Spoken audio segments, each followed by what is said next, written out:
G'day, listeners. This episode is proudly brought to you by our sponsors, supshq.com.au. Use BWB15 at checkout to receive 15% off and direct shipping.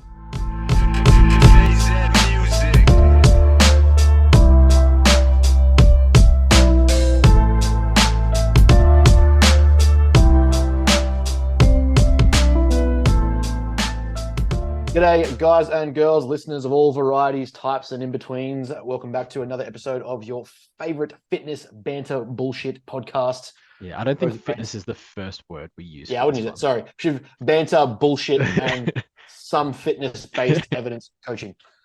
Yeah, that's probably even a bit far of a stretch, but that's fine. Just bullshit, banter, and that's it. Some knowledge. Sprinkled in my dick size of knowledge. Yes, none. So, just Kendall. We've actually gone into a negative. It's inverse. It's 2023. You can have that now. Apparently. What's going on, my friend? Same shit, different day. No, it's been good, man. Been good. Just got back from Sydney. Got a new tattoo again. Again. And again, the theme is don't tell mum. Actually, hold on.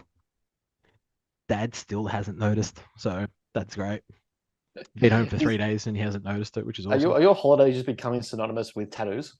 Yes. Trip, tattoo, return. I'm getting to the age where I don't remember my holiday, so if I get a tattoo, at least I have a memory of it. But it's like he still hasn't noticed, like, at all, which is hilarious.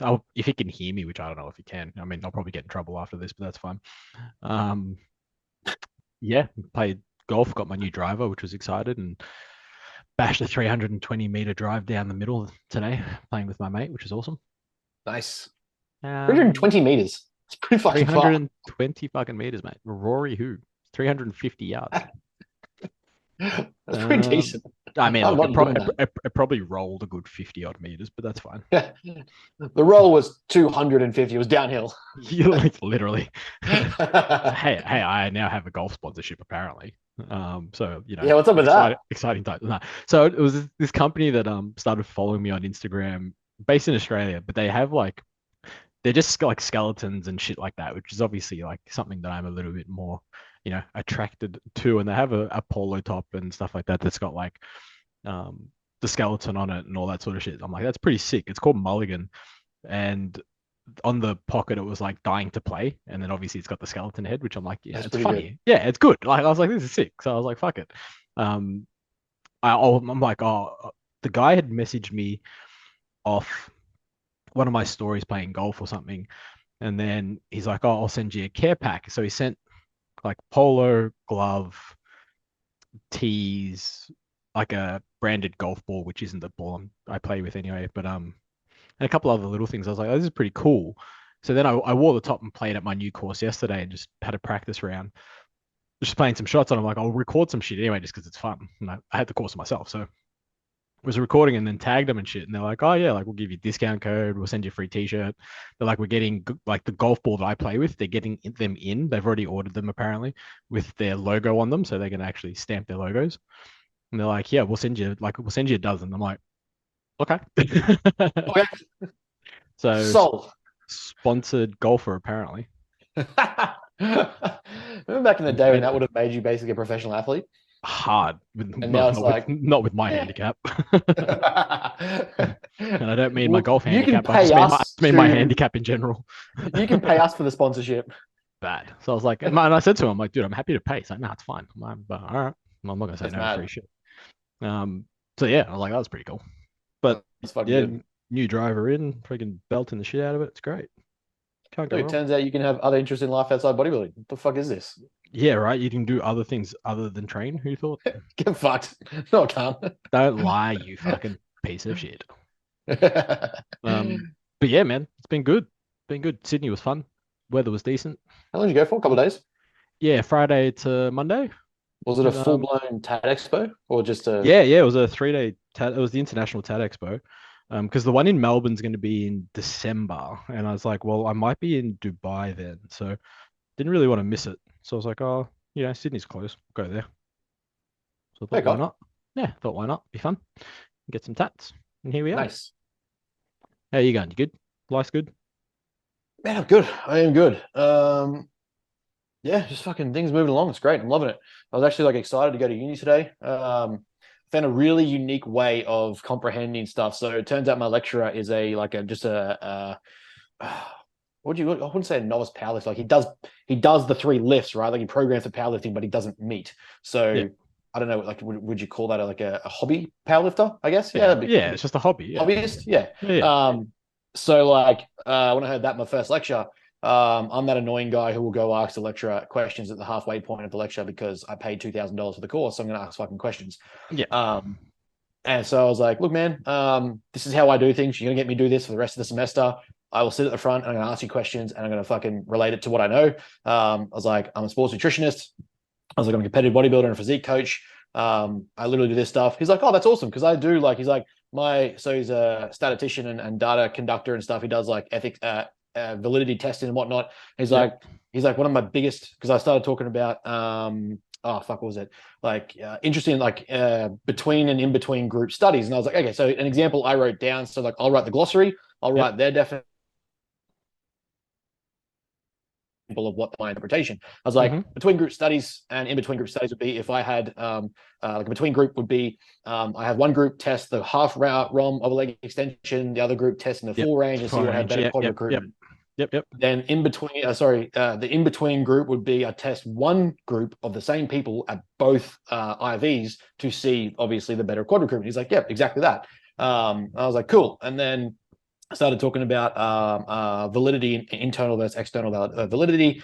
And I'm like, look, this is one of the bigger problems I see in sports nutrition is the way I've understood your description of internal and external validity. And that is that the more you control for the internal validity of the study, or the more controls you have to control for, the Yeah. less generalizable that the Generalized. study Yep. becomes for Mhm. your external validity or score, or I guess like quantifiable statement. So when you're arguing for the generability of your study, you have to Mhm. admit then it becomes less valid Yeah. in the real world sense. And I'm like, that is literally the argument we have on our podcast all the time about sports nutrition or nutritional science or like exercise science or like things like that, where it's like every aspect of the lab is Yeah. controlled. And they go, okay, so in the gym, it does this. And you're like, no, it doesn't. Like, Yeah. that's just not that. And he's like, yeah, he's like, I literally have those problems every time I work with PhD students trying to figure out like their lab Yeah. studies. And then they want to control for every internal variable and then go, oh, yeah, it can apply to the real world. And I'm like, no, it doesn't. No, no, it doesn't. Yeah. I was like, oh, I like this guy. We're Yeah, on the and same page here. it's funny because I remember sitting I was sitting on a study way back in the day at uni. They were testing something. I want to say it was hamstring strength in a leg curl, maybe. I don't know. I can't remember if it was seated or lying or whatever it was. And they were going through all the parameters, writing down everything, and literally, I turned around and I said to the study advisor, I'm like, if you're trying to apply this to the real world, I go, just tell me how many gyms are at 18 degrees room temperature. Yeah. And he looked at me, he's like, you're a fucking cocksucker. I'm like, yep. I go, this study is probably null and void to apply to real world case scenario, because unless you're training in a fitness first or something like that where they control room temp, I go, good luck. This like we know that heat affects muscle contraction. So it's like, well, like I can't remember by how many degrees or whatever it is, but it changes everything. I'm like, well, you can't, that becomes null and void. I'm like, Yeah. you're controlling things that don't make sense. It's like, Yeah. this study would be better if you went down to Doherty's and just jumped in the leg curl. Yeah. Yeah. Legit. Just go into a sweat box, base it on a sweat box. They'd probably let you do it. Just go do Yeah, it. probably would. Hmm.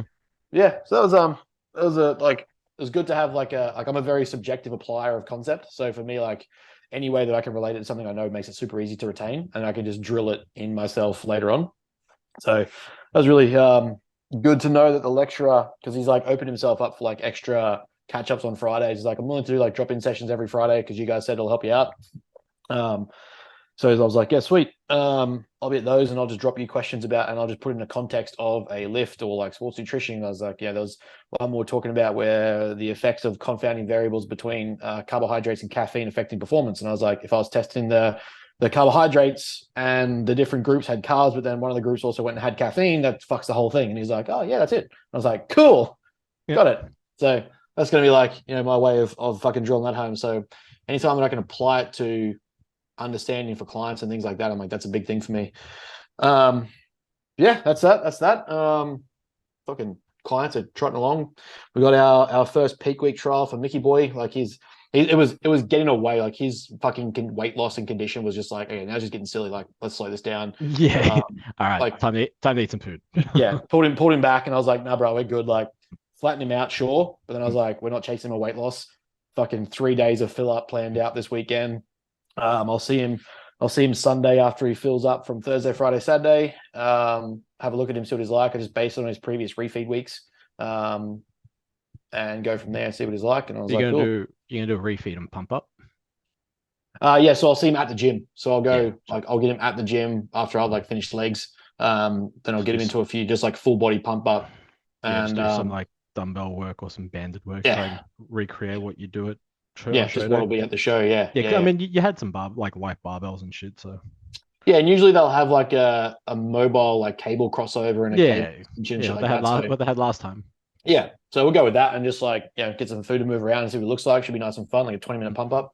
Mm. And then go from there. And if he's still flat by the Sunday, fuck it, let's see what a fourth day does, or let's go Well, fucking even higher next week.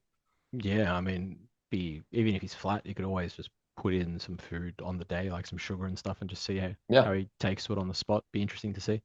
yeah. So that's fun for me. Is like the first manipulation protocol and see how we look, because now he's just got fucking 4.5 weeks for the states for us to figure it out, and basically run that protocol into state, see if that works. If it's good, run it again for nationals. Yeah. And it's gonna be nice and fun. And then we've Yeah. got oh fuck, tell you what, I made the rookie error of losing my passport, and the rookie error was that I thought I could just literally subscribe to a new one like I would a license. No, you have to apply Absolutely for a whole fucking new not. one, buddy. I don't even know where my original birth certificate is. They don't accept verified copies from a JP, which then what's the point of having a fucking JP? So I've had to I've had to request a brand new original, which I'll then have to take to verify my identity for the passport, which I'll then have to send off to get done. I'll express post that before I apply for my visa, before I apply for my tickets, so that I can go overseas and go to this conference in fucking August. Yeah, well, I mean, what do you got? You're in March. You got plenty of time. Let's just get it done. The closer it gets to it, right, the more expensive tickets start to get. Well, so you can still buy your tickets. You don't need your passport to buy. Oh, wait. No, you don't need your passport to buy your tickets, depending on. Well, I just want to make sure it fucking all comes. Like, I just want to make sure and get it all. It'll come. Just make sure you do it. I mean, have you met me? Like, yeah, of my anything point. that could go wrong, I would be the one to lose it, or it This won't is what I'm come. saying. Like, just make sure you do it now. If you do it, you have plenty of time for it to get here. Oh, I went through and did the passport process because Yeah, I started seeing as long as you've done the application. Yeah. Done the application, got the photos, put all the shit in at the post office. You're fine. I don't know. So I've got the first application part done. I've got to get the birth certificate delivered. So I got that. I did that yesterday. You can't go. You can't go pick it up. No, I was born in New South Wales, so you got to get it from yeah. the registry sent from there. Yeah, registry sent. Yeah, that's a pain in the ass. So I've got to get that sent up. It says it takes like 2 days, so not a big deal. Because once you enter the WhatsApp, so it doesn't tell you, right, until you send off the data. Yeah. By the way, we don't accept certified copies. You have to have originals. I have original. Yeah. So I was like, I've literally used a certified copy for everything else but this. This is why you don't lose it. And when you get your passport, you don't fucking lose your passport, bro. Yeah, that's fair. Because the dumb part I said, I was like, surely, like, in order for me to have the first one to even cancel, I have to be on the system. No, why would you not just load the fucking system? No, and I'm pretty sure it's even become worse post-COVID. I don't doubt it. Yeah, like I think it's become even more strict. I think at one stage, I could be wrong, but I think at one stage they took certified copies. I swear they did, because I haven't had an original forever, and I had one. Yeah, and then something changed. I just don't know what, but anyway. Anyway, that was a nice little fucking annoyance, but yeah, it is yeah, just a fucking hiccup. Like, knowing me, I was like, for fuck's sake, I guarantee something dumb's gonna go wrong with this. And lo and behold, hey, where's my passport? So I just start ordering shit. It shouldn't be too bad. As soon as you get the birth certificate, you just start going and putting your paperwork in and just get it done. Yeah, so yeah, it's that. Fucking had a deload last week, full body deload, which I don't usually fucking do, so I was bored shitless. Went and fucking stretched and went to the pool and chilled out and did some yoga. Boring. Got some what? Did some yoga. On the roof. Wax myself up with some oil. Just wears a G-string. Give everyone a look. Hey guys. Yeah, Has them off season. yeah, just eyeball everybody like what? Just rocking an absolute just G-string bikini. What's wrong? What are you guys looking at? What's the problem here? You're just doing some like bend and snaps, just like stop eyeballing me. It's 2023. Shut up. You can't judge me for this. Why you gotta make this weird? Yeah. Yeah. Why are you weird while I'm touching? Like, what are you doing with the sunscreen? Do you remember one of those it was like one of those the later shitty American pies, and they end up like rubbing out into the sunscreen in the container, Yeah, and like, then the dude he's just like he starts lathering up. He's like, is this SPF 50? It's so like, thick. which was that one of like the latest ones? Yeah, it's like where it got- Bandcamp or yeah, it got Naked real Mile. stupid. I feel like I haven't. Yeah. I don't know if I've seen that one. And I thought I'd seen all of them, but apparently not. They got dumb. I've seen As soon I've as- seen Bandcamp. I've seen Naked Mile. I thought Naked Mile was hilarious. There's another Um, one. It was There was the girl. There was the girls one. I even saw that. I don't think I've seen that. Yeah, it's like Stifler's cousin. It's a chick. Like Oh, it's the same premise of joke. Nothing changes. It's just literally like female cast, and it's funny. But again, it's kind of I think it's more funny from the nostalgia's sake than it is actually like its own yeah. Well, comedy. what I branch. found wasn't good was that the part that made American Pie so good was the actors with the comedy. Whereas, Yeah. like, when you just kind of throw in the random actors and still try to make them like Stifler and fucking, Yeah. the other dudes, I'm like, it's just not the same. Yeah. It's like when they did Van Wilder, and then there was the second one where Raj Yeah. goes to, is that Raj or Taj? Raj goes to England. Yeah. And then Yeah, there was which- the one after yeah. that, which was like the rise of Van Wilder. And it's like, that just wasn't. Yeah. But it's like I remember watching that once. I'm like, I'm never watching this again. The But reason why it was good was because it was fucking Ryan Reynolds. Ryan Reynolds, yeah. But even I didn't even mind the second one. Like going to England, he becomes can't like remember the that guy. Yeah, it's like it was kind of funny, but you sort of sitting there like, okay, this isn't that Like, good, dumb funny. pretty much. Okay, cool. But yeah, that's pretty much it. We got work's taking off as usual. Apps always a going good on. thing. We got fucking starting to release that out and like dribs and drabs, putting like 4 or 5 clients a week onto it, get their program set up, get everything set up for them and stuff. And it's been really good. Had positive feedback for it. Everyone's excited with how simple it is. I've got clients that were less than adherent in the past that are now just like, fuck, I actually want to press all these buttons because it makes it green and I feel like I've done something and blah blah. And I'm like, cool. Let me touch How the pretty neurotic of buttons. you. Brooklyn's like, is that your new catchword of the year? I was like, yes. Yes. Yes, it is. Yes, it is. Hey, Don't Bart, can we judge. stuff roast cream? Yes. Yes, we can. Hey, Bart, can we pick up the Joker? Yes. Yes. That's me with that word. Yes. Literally.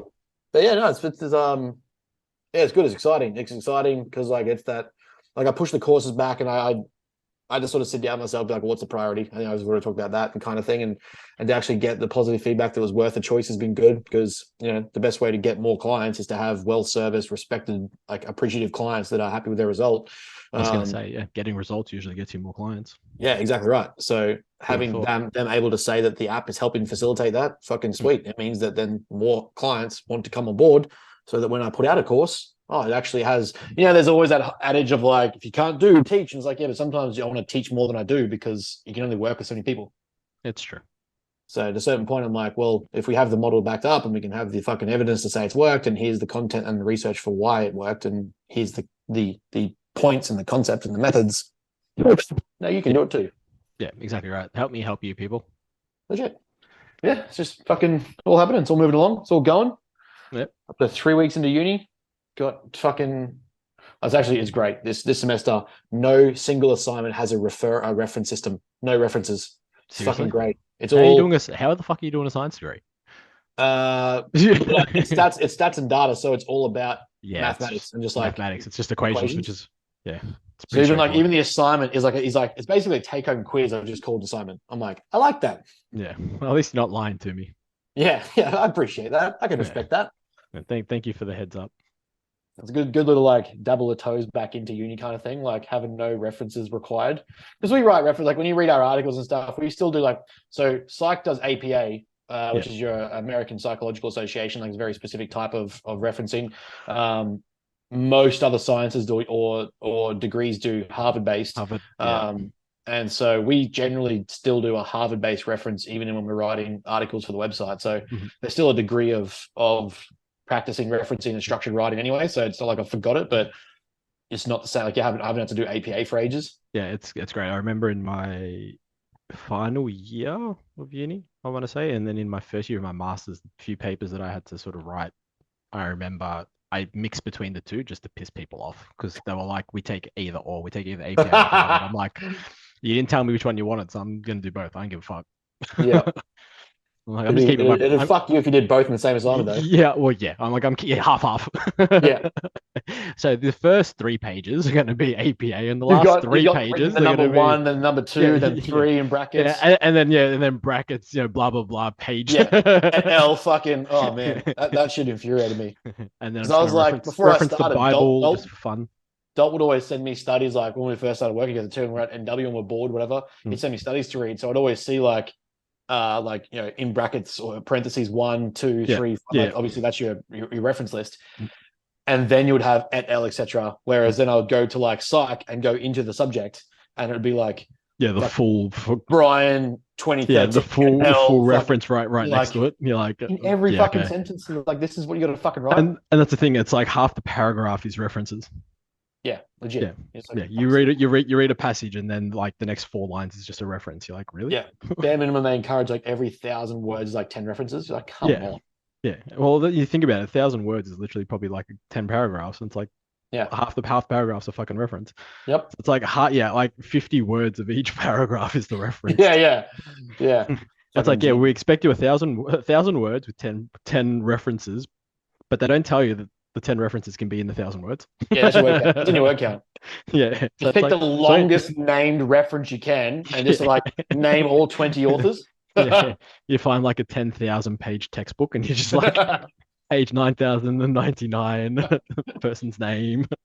Fucking send it. Uh, But but anyway, what are we ranting about this week?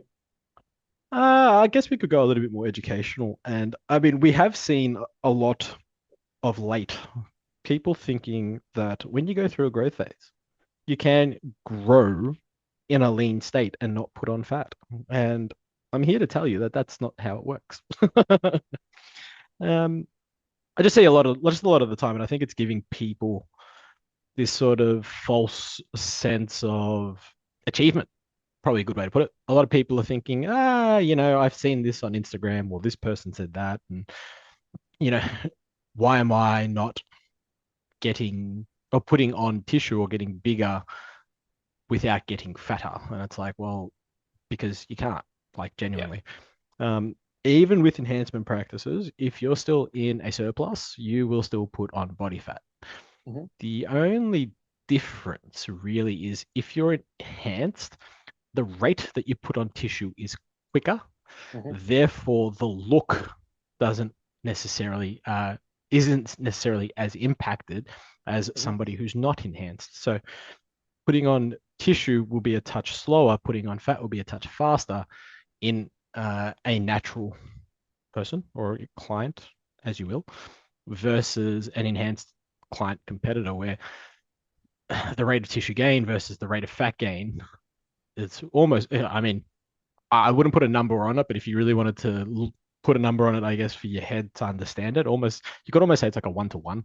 Yeah. So yeah, if you really wanted to look at it, so the change or the look doesn't necessarily change from where you started, but it doesn't mean you're not getting fat. And the thing is, that will stop at some point. Mm. The speed that you put on tissue, even enhanced, will slow down and your fat gain will continue to go at the same rate. And then as your health deteriorates, as you start to become less insulin sensitive and all that sort of shit, then your fat gain is going to get faster. And that's when obviously you get to that point where it's like, okay, maybe we've put on a touch too much fat, time to go through a cut. I just see a lot of the time people talking about this whole like lean bulking shit, and it's like, what's a lean bulk? Yeah. Like, Yeah. how do we define a lean bulk? Like, what's the criteria? I'm curious. Yeah.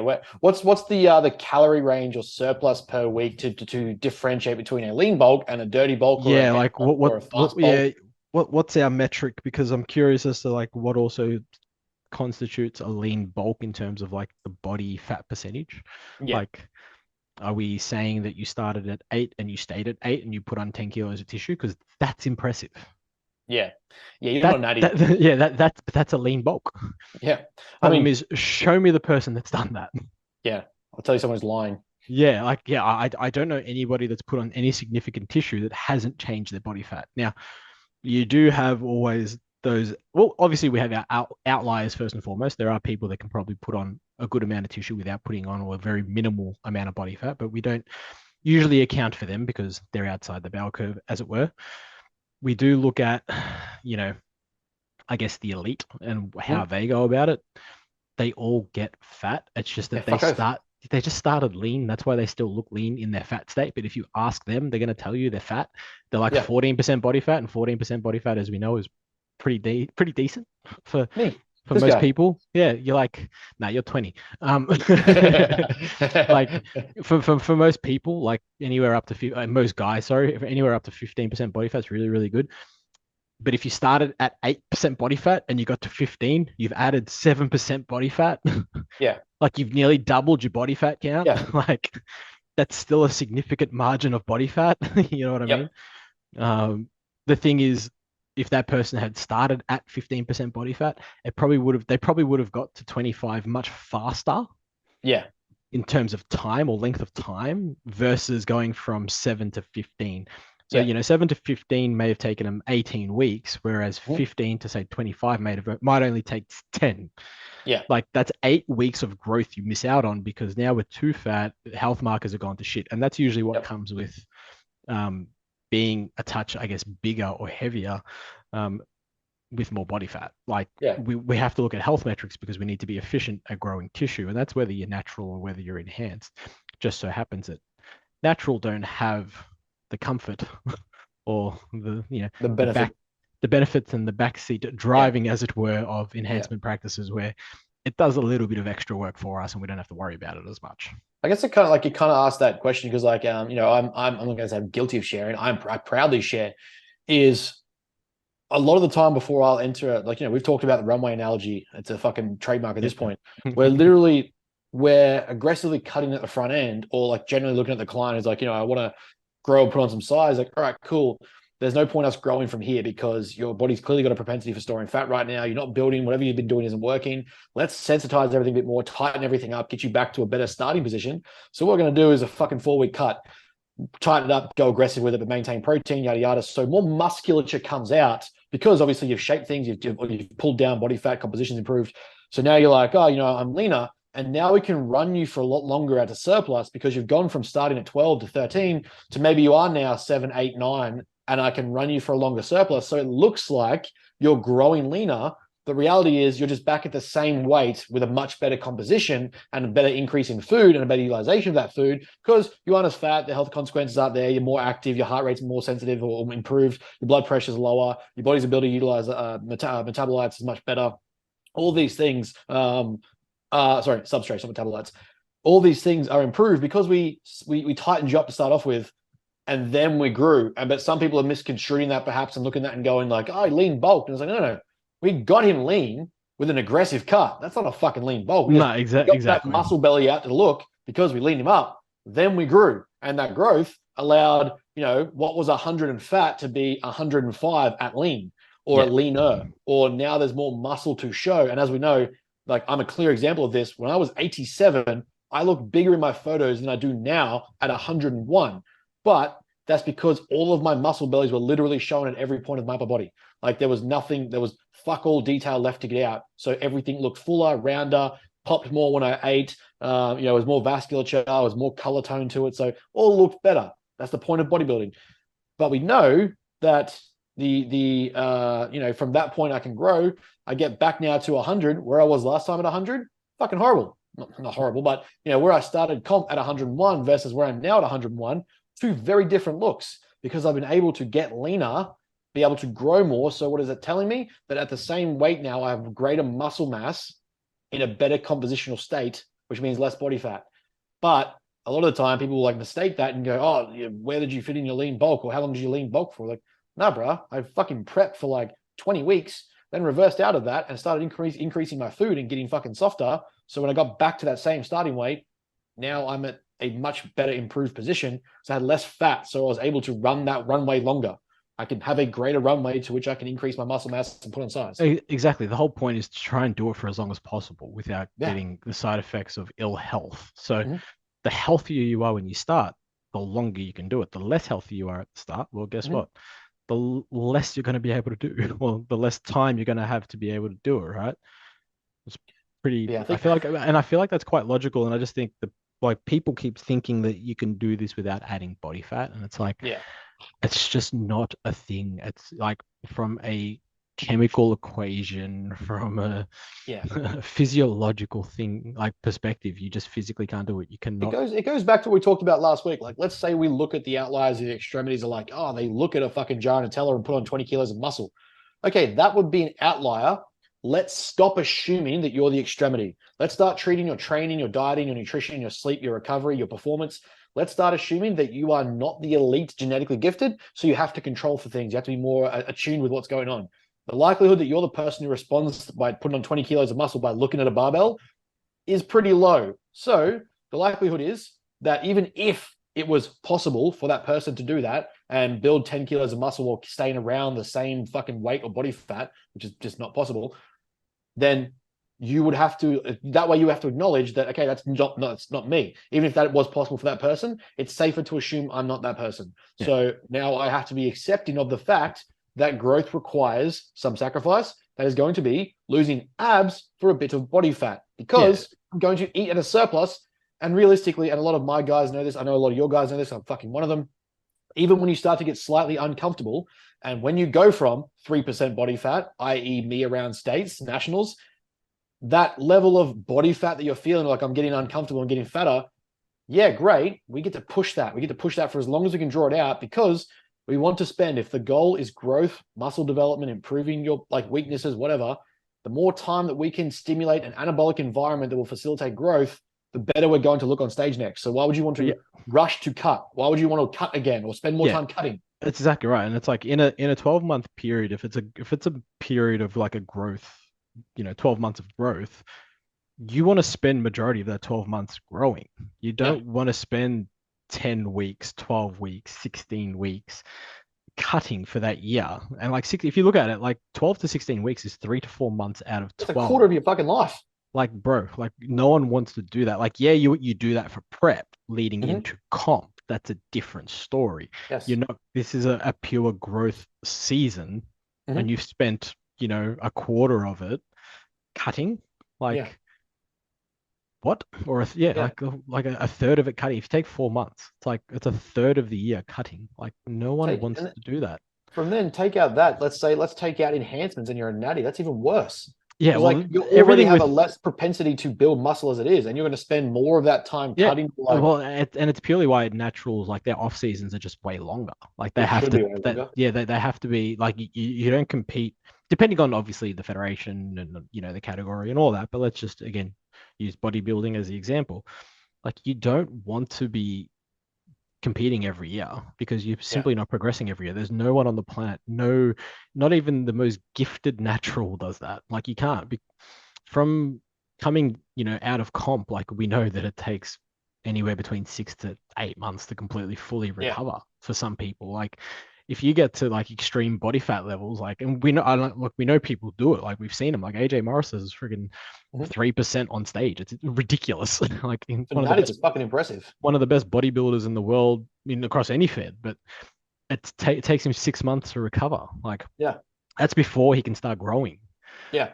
Like, and then you're gonna have an off season where you grow. It's like, you need to grow for like 2 years.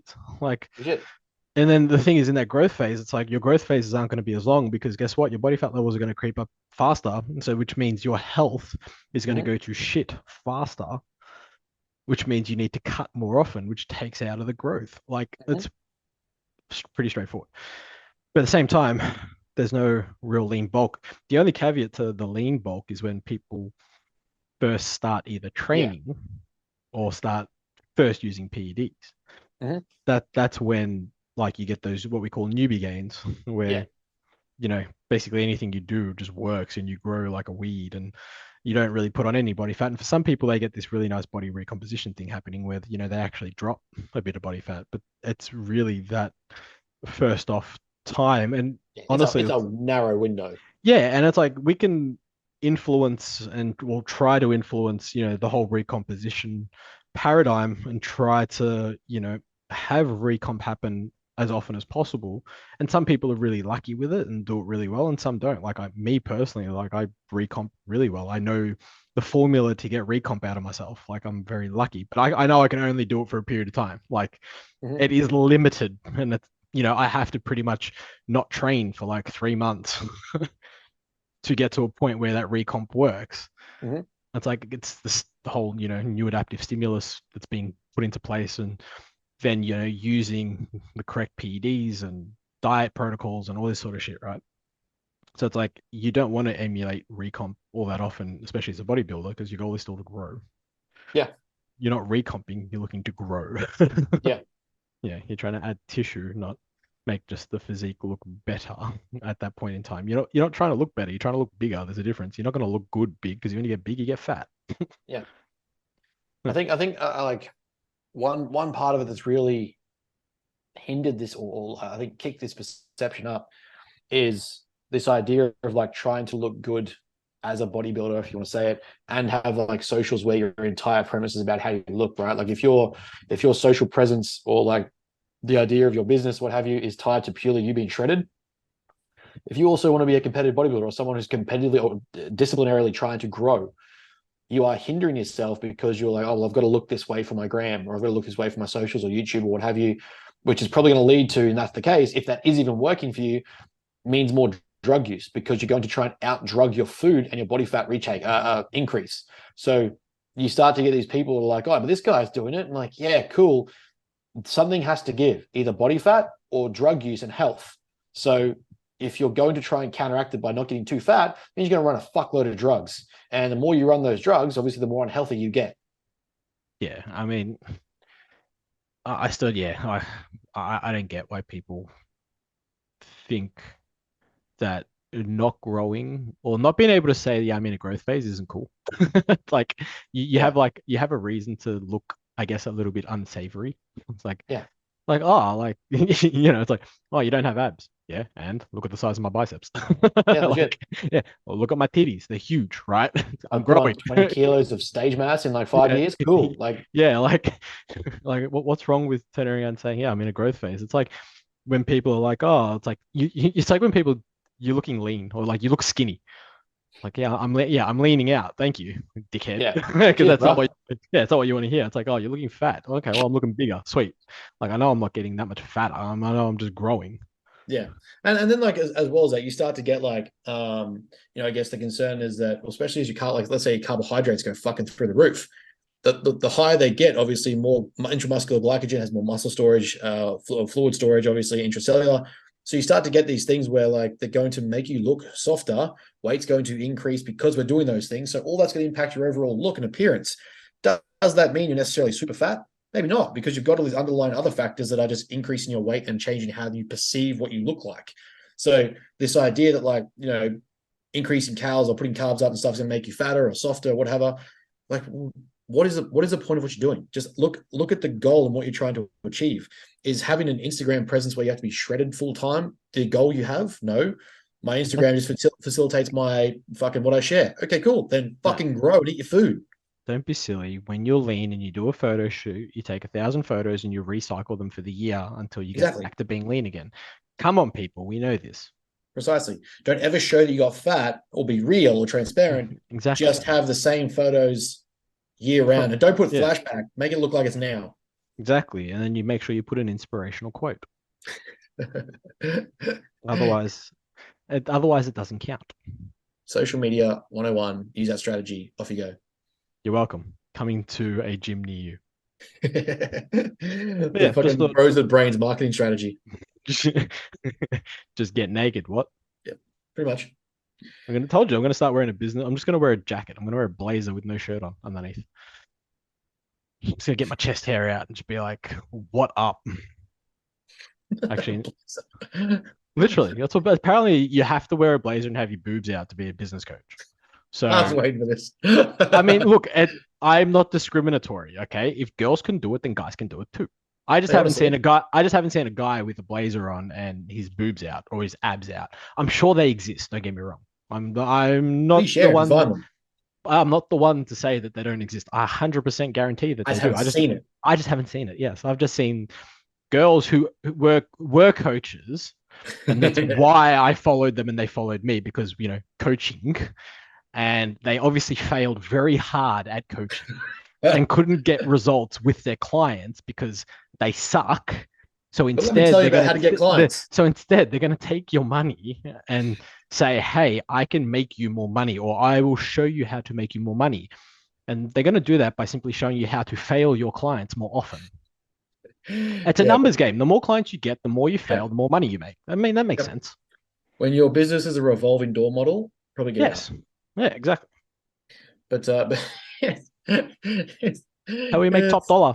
it's yeah, it's interesting. I just can't. I often think when I see these photos, like I'd love to see like a dude just come in and just mock, like just literally replicate that exact scene, and just to see what it looks like, just to see how like almost silly it looks. Like I can imagine going to like let's say they're trying to I don't know portray as like a powerful business position. I can imagine going to a business meeting or sitting in my office here, rocking a blazer and just my underwear, like just my I've just got my briefs on. Like I couldn't Yeah. imagine doing that. Yeah, I can 100%. imagine being in a meeting and being like, well, I just have this blazer on and my pecs are out and like you got to take me seriously in this job, in this business You interview. you This don't need to imagine analysis. it. I'm going to take the photos and send them to you. Perfect. You're Exactly welcome. what I was hoping would happen. You're welcome. What color All do we right. want? Blue, gray, or black blazer? I've got all three. Red jacket, blue jacket, who gives a Actually, shit? yeah. I don't even think my gray jacket would fit me anymore. It'd probably be too I tight. believe Maybe that's Mr. that's the Happy's jacket. yeah. Maybe that's the one I'll go with Hey, because I'll try shooter, and I believe that's Mr. Happy's jacket. I'll try and rip my gray jacket. Fantastic. All right. In some questions. Let's do it. All right. Oh, this is a fucking deep one. If you could find out how and when you die, would you Hmm. want to know? I have a Nah, very complex answer to this that's going to fuck your head when you listen to it. nah. So, let's say you do find out. Now, it doesn't tell you, let's say you know the exact time, place, etc., or that you know the exact way in which you'll die. You will attempt subconsciously to modify or mitigate the Yeah. scenarios that lead up to that event. Hmm. But what if it's those modifications or mitigation strategies that lead That you leads you to the to the death. scenario in Yeah. which you died? Because we Yeah. don't tell you how it's going to happen, like No, leading up exactly to it. right. It's Yeah. going to be that you're now consciously trying to avoid death because that's Yeah. Yeah. terror management theory. Yeah. It's more the fact in this scenario were you told in a different time that you knew when you were going to die. That's the precursor to this whole conundrum is if you were told if I said to you, Ben, I'm going to tell you exactly how you die, and in no other timeline, universe, ever in history, whatever, that you've never been told, this is the very first time. So everything from here on out changes. Then you have a theory. Yep. But have you been told every other time? And then does that lead to all the actions that you take afterwards to your death and you don't know what you did? So, I mean, really, either way, you're going to die the same way. So, Yeah. nothing changes. So that's why it's like, I'd rather not know. Yeah, Don't I'd care. rather not know. I would rather Yeah. the joy of not knowing means every day is a chance that I can die and I get to do things to the fullest I want to do it. Yeah. Oh, who do you look up to in the industry at the moment? I guess like depending on industry, like I'm always going to look up to people like Peterson. There's realms in which like there's this weird idea where people struggle to differentiate the artist from the art, and like if you agree with someone, you have to agree with every single principle they've ever talked about ever. I don't think that is the case at all, and you can challenge someone on a few things that they're wrong on, but also still agree with the majority of their work. Yeah, the stuff Peterson talks about nutritionally, we've already talked about that before. The stuff he talks about in certain aspects of like traditional values and things like that, where sometimes I differ, but I think in terms of like the space I want to be in, looking up to him, Tim Grover, they're just two guys that are very, very elite at what they do. I don't know, I guess like in terms of this industry, well, I wouldn't be paying you to mentor me if I didn't. So that kind of just like ticks that. You literally pay the people you want to look up to because they have usually a skill or something to sell you. I mean, yeah, I appreciate that. But But also go fuck yourself. no. It's a funny one. It's like, who do you look up to? Because it's like the it depends on like the actual meaning of the question. Like in what sense, um I guess am I looking up to the this person or these people, right? Like am I looking at them like I want to emulate them, be them, Yeah. be Yeah. motivated by them? Like, you know what I mean? Like I guess there's so many ways to look at it and go Yes. about it because like obviously coming up in the industry, it's like I was definitely, wanting to look at people, get mentored by people, which obviously I Mm-hmm. did. And that sort of things. And then it's kind of like now, like, yeah, like obviously I have a lot of respect for a lot of people, but it's kind of like, do I look up to them? Not necessarily, I guess, if that Mm-hmm. makes sense. It's like I'm just doing my thing. And it's Yeah. like if I have people that I want to ask questions and stuff that I will. Like I mean I've got people that I go to, I guess. Mm-hmm. Like Yeah. if that's the same sort of thing. Like I go to my coach Joe Jeffrey, for example. Like I'll chat to Broderick if I need to ask him something. Like I'll chat to a whole stack of people like Austin Stout in the US. Um, I've been listening to a lot of Dwayne Jackson stuff, Dr. Dwayne Jackson. Mm-hmm. He's a really high level individual, like so fucking smart. It's just crazy to listen to him. Like some of these guys, it's like it just depends. Like Mm-hmm. like the question's a bit strange in that like I don't actually look up to anyone as I want to be them. Yeah. Yeah. Yeah. I don't want to be any of the people I work with or talk to or like I just want to be me. Yeah. I want Like to have my unique way of yeah, doing yeah, you things. know what I mean? Like it's me. It's my shit. It's my Yeah. flavor on things. It's like that's how I do things. Like Luke Miller's a good friend. Like I get to talk to him and talk shit and now he's getting back into golf. Apparently he was a college golfer. He's a freak golfer. I'm like, sweet, we can go play. Um like bodybuilding and golf, apparently that's a thing now. So yeah, like these are the guys that I look up to or I go to for advice, but these aren't guys that I look up to in a sense that I want to be. Yeah. That's fair. 'Cause I'm pretty sure they all have kids, bar Joe. And we haven't got time for that. No thanks. No dice. Um. duh.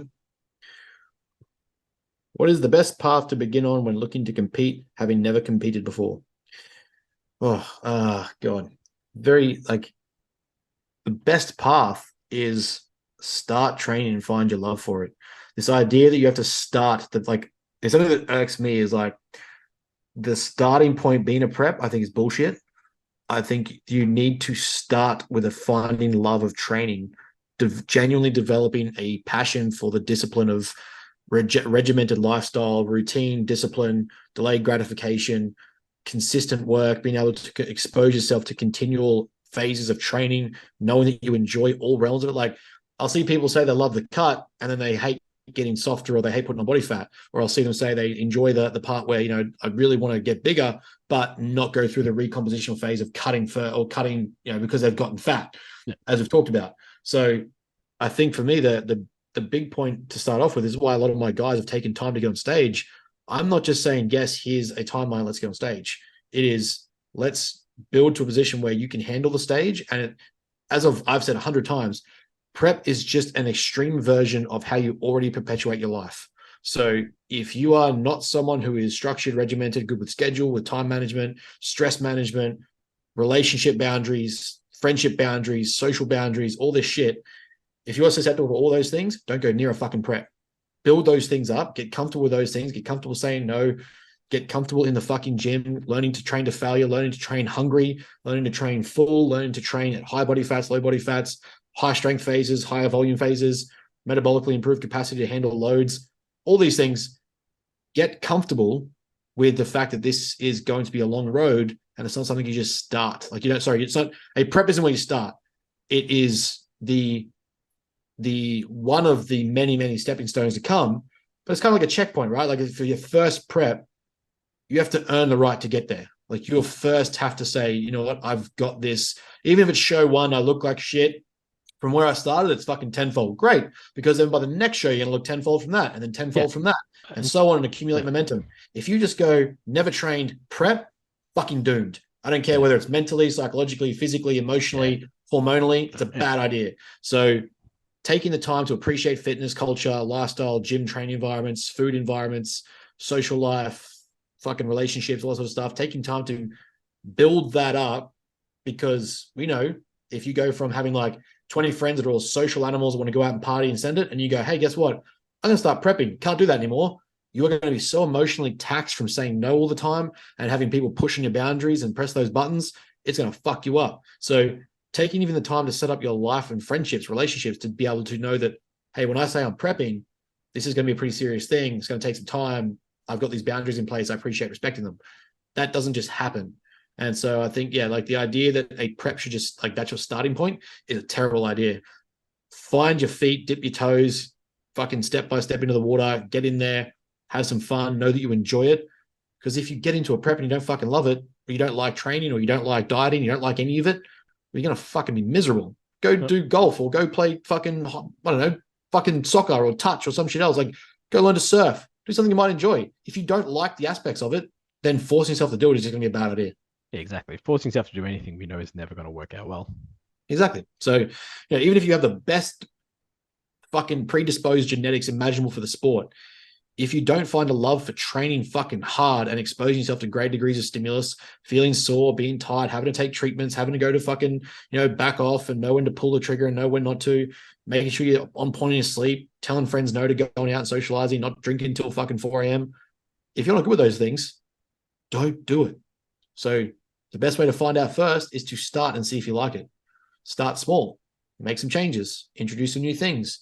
Get a structured program, get a structured lifestyle, get a structured schedule. Oh, you know what? This is fucking pretty shit. I feel restricted. Okay, don't do it. Yep.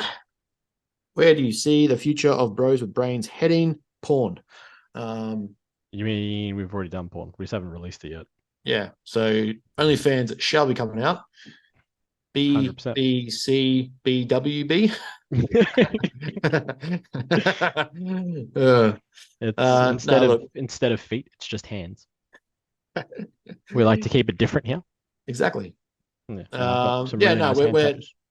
we're obviously got plans in and around doing a lot more education seminars and stuff. Just given that both of our extraneous takeoffs in different realms has gotten quite a way.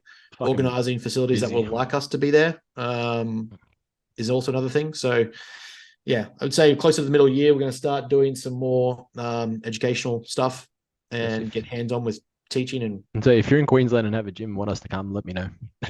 let's put it out there. If you have a fucking gym in Queensland, Lukey, Lehman, mate, hit us up. We got a gym in Melbourne. We're good. Yeah, we got a gym down there. Some fuckwit owns it. Yeah, some cockhead. I'll let Gary know.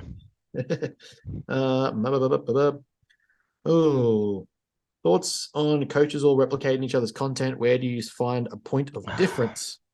I actually had this conversation. When was it? Was it last week? It was actually in relation to music.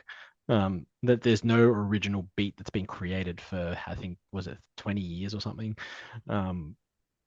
Because it's like you can't reinvent the wheel, and it's the same thing with content. And it's like, you know, it's the one thing I get a lot when I'm mentoring coaches, especially when it comes to not necessarily business mentoring. I don't like to call it business mentoring, I guess, even though it kind of is business mentoring. It's more so just mentoring in general. And the thing that a lot of coaches get fixated on is like, well, this person's already done it. It's like, this person's already done it.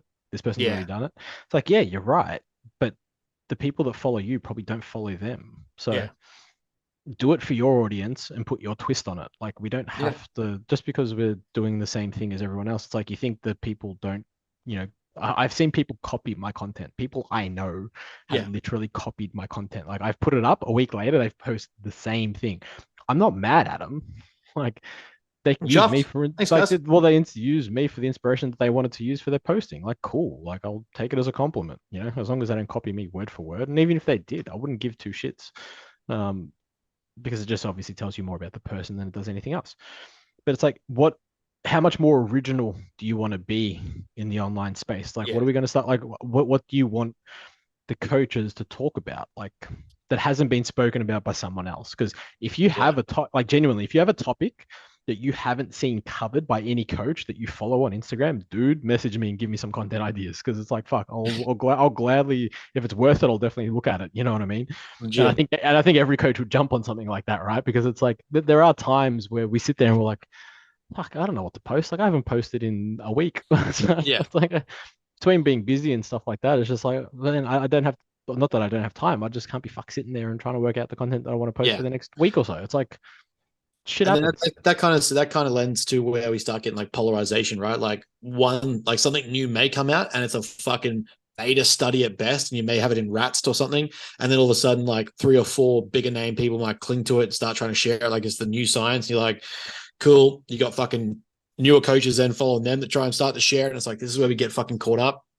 Like if it's not actual evidence yet, just because it's theorized or hypothesized or it's in this fucking rat study, doesn't get like necessarily mean that it's true. But we'll get polarized and caught up in like, well, it's new, so I've got to share it because I've run out of information. Yeah. You haven't run out of information. You're just presuming that everything's already been talked about, which maybe it has. But there is, oh fuck, even in Australia, it's a $4.6 billion industry, the fitness game in total, nutrition, fitness, training, nutrition, whatever you want to subcategorize it as. If you think that 1 or 2 coaches has capitalized on that entire market, you don't understand how the service industry works. You can't. Yeah. If you're working with fucking $4 billion worth of people, good for you. I guarantee you're not in fitness. So there is new people entering the game every single day that see behavior change ads, that see, I want to quit this, or I started off as this and now move to this. I just want to get into the gym. Or think about your journey. I started here and, I started X and now I want to be a bodybuilder. Okay, well, how many people are like you or are going to start out that with the right guidance or education or seeing some good content can shortchange that you didn't have that distance. So this idea that's all been talked about, sure, maybe, because we're still learning shit every other day.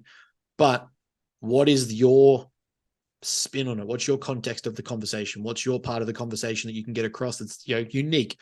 How do you express it? Because there's a big difference in even the way I find like pretentious evidence-based researchers who will share their content. It often comes across like, well, they're speaking to other coaches, so they don't speak to the general person.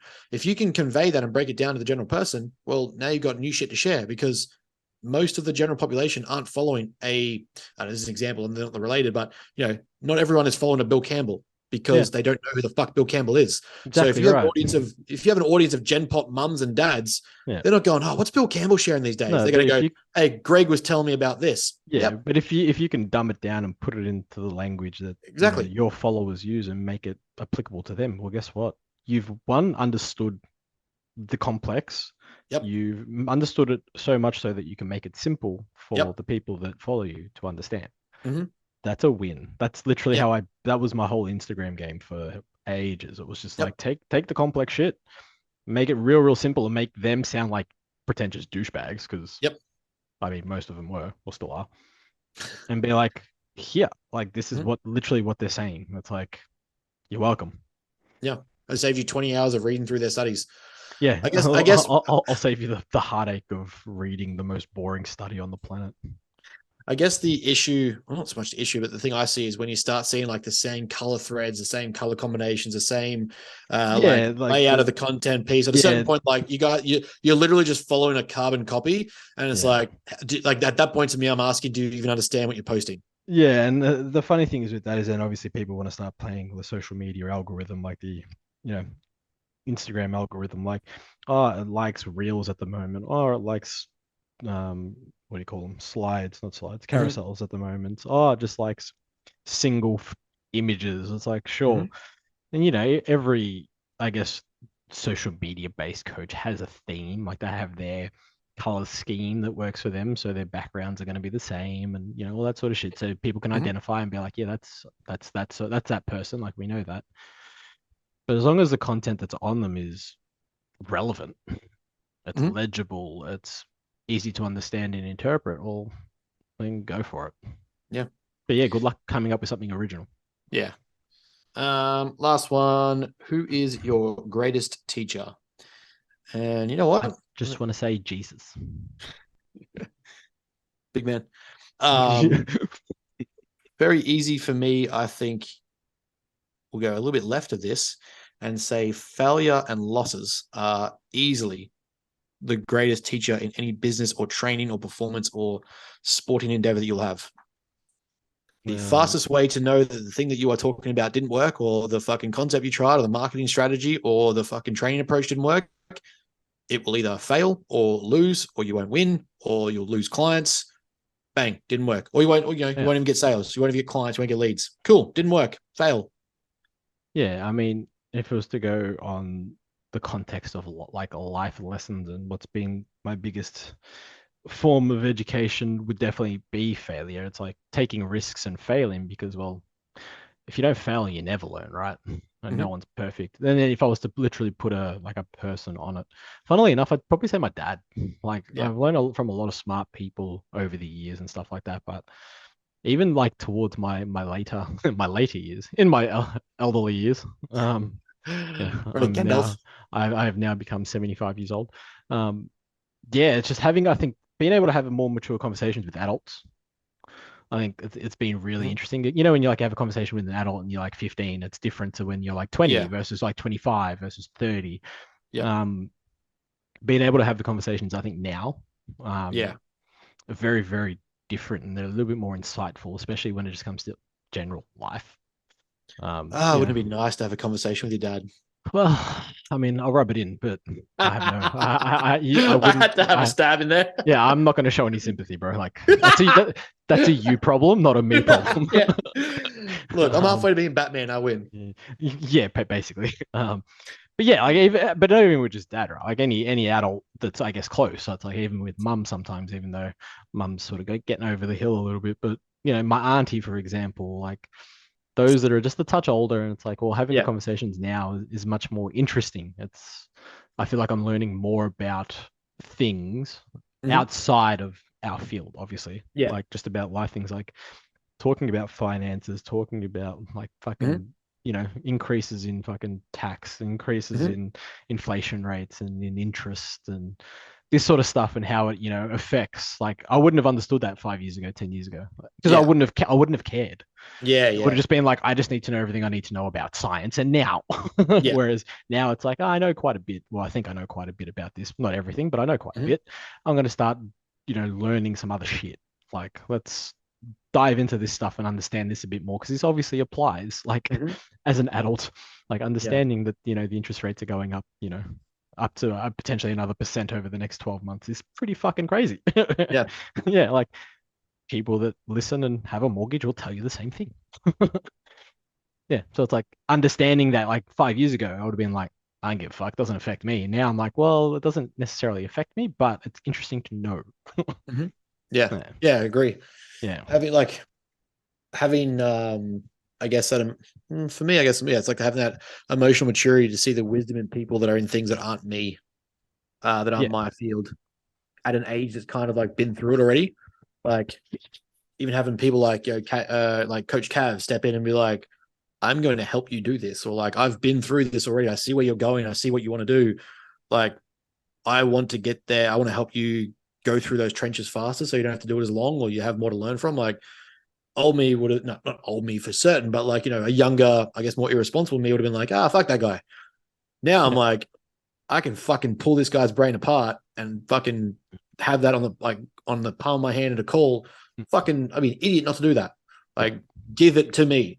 And, you know, I try and instill that same sort of value to my client, like younger clients, especially like if they're coming up as coaches, or, you know, wanting to move into the coaching realm or the study realm, like hit me with your questions, ask me shit. Like, even if I don't get back to you straight away, because I've been in your spot and I wish someone was me in my spot, that I had that time that I could have learned from much faster with more evidence or knowledge or understanding to break down. So, yeah, it's kind of, that I guess makes a lot of sense too, is that not even one particular person as a teacher, but more so like the emotional maturity to let wisdom be a teacher from other people. Yeah, that's literally what it is. It's like as you get older and more mature, that's what seems to happen, right? You start to look at things differently, and it's like as you mature, it's like looking at something. You might look at something more from an emotional standpoint first, and then as you get older, you're like, okay, well, yes, my reaction's emotional, but hold on, let me step back, take my time, and understand this from a logical perspective, and now let's see if the two marry up and match. And that's what I find. Like as I've been older, that's what I've been doing. It's like it's human to have emotional responses to things. Like there's no question. That's how we're hardwired and how we're built. So it's like, yeah, okay, I'm gonna get angry at this, but hold on, why am I this angry? Yeah, yeah. Like, why am I this? It's like watching when you watch like the NRL on TV, or you watch your team play, you have zero control of what they do on the field. I'm gonna yell at the screen anyway, though. I am gonna lose my shit Yeah, when I watch Essendon play a footy. Like I yeah, lose my shit, but at the same time, I know that I'm not losing it at them. yeah. I'm frustrated from the week. I've had fucking everything happen. I've dealt with hundreds of people through the week. I've had this happen, that happen. This is frustration coming out. It's like driving and And road I'm rage. better than the player who's playing the game, obviously. 100%. It's like, you know what I mean? It's like when you drive and you get road rage and you're sitting there like it's just a red light, and then you're cracking the shits and you're like, it's not because of the red light. You're just cracking the shits because you're obviously fucking flustered, overwhelmed, whatever it is, and it's just coming out. It's like these are the things. One of my favorite perspectives I ever got was from Drive. I can't remember if I fucking read it, but someone put it in terms was fucking genius. It was like the place you are in time determines your perspective of problem in traffic. Yeah. So if you're in a rush and someone in front of you is driving slow, they're a piece of shit for going slow. Yeah. If you're chilling and you're on time, someone sitting up your ass because they're in a rush is a fuckwit for riding your tail. Mm-hmm. Where you are in time dictates your perspective of that rush. Yeah, exactly right. Yeah. When I heard that, I was just like, yeah, I can't remember who said it. I've read that, and it's like but it's always their fault, not mine. Fuck them. Yeah. You're either too slow or you're too fast. Take your pick. Exactly. I'm fucking Gandalf, and I arrive precisely when I mean to. Yeah, it's like I always say to people at the gym. It's always like, if you're important, don't worry, they'll wait. If you're important, don't worry, they'll wait Crickets. for you. No one's there. Well, They'll wait for you. Like, don't stress. You're in no rush. Yeah, slow your rep down, dickhead. that's fair. But yeah, but That's it. let's leave it there. Leave I it do there. have been ticking on an hour, so it's always nice. Anything we need to know about coming out? Same shit. No, different more day? coaching spots.